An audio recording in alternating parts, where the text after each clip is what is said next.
The show transitioned from Paramount to MGM Studios in the late 1970s, as they were tearing up the old MGM sets so they could build new Paramount, Little House sets over them. They uncovered the yellow brick road from The Wizard of Oz.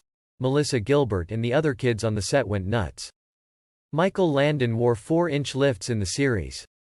According to Karen Grassle, Michael Landon considered his television son Matthew Laberto as his actual son. While working on an episode of the show, Garrett Brown, inventor of the Steadicam, chatted with former NFL player Merlin Olsen between scenes. Olsen mentioned how limited he thought television coverage of football was, because the static cameras couldn't give the audience any sense of the speed and flow of the game.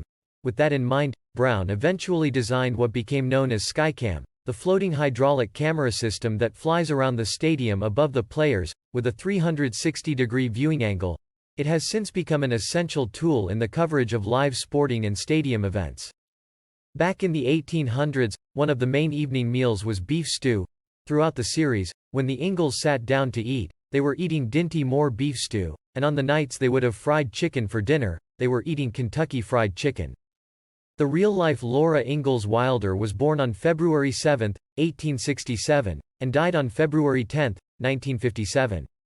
Karen Grassle, Ma, Caroline Ingalls, has talked in interviews about Michael Landon's decision to blow up the Walnut Grove set as a spiteful show of protest against NBC, who decided to cancel the show.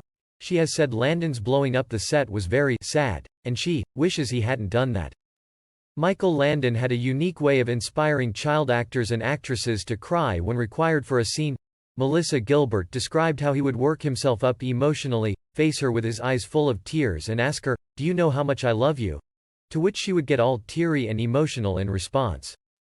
Laura Ingalls, Melissa Gilbert, and Willie Olsen, Jonathan Gilbert, are adopted brother and sister in real life, just as Laura and Willie were enemies on-screen. Melissa and Jonathan reportedly had a problematic relationship off-screen as well. In her autobiography, Confessions of a Prairie Bitch, Alison Arngren recounts a story when she was eating dinner at the Gilbert house, and Melissa said to her, "I hate my brother, do you want to keep him?" She said this within earshot of Jonathan, on purpose. Not surprisingly then, a few years after the show wrapped, when Melissa's brother turned 18, he reportedly moved away and lost contact with Melissa. Melissa now admits they are now estranged, and she hasn't talked to him in years. The show was a hit in its first season.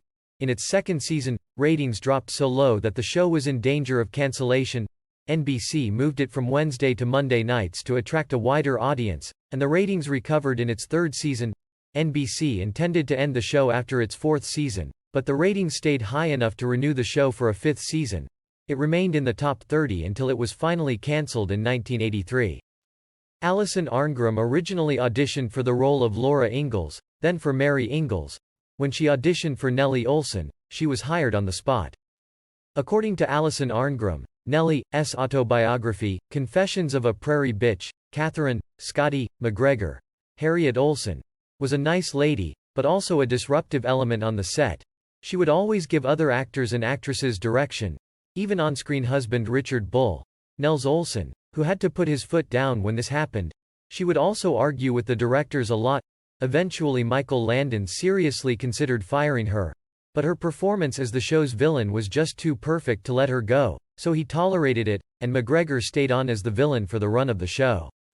Although apparently based on the books by Laura Ingalls Wilder, the show took many liberties with different characters.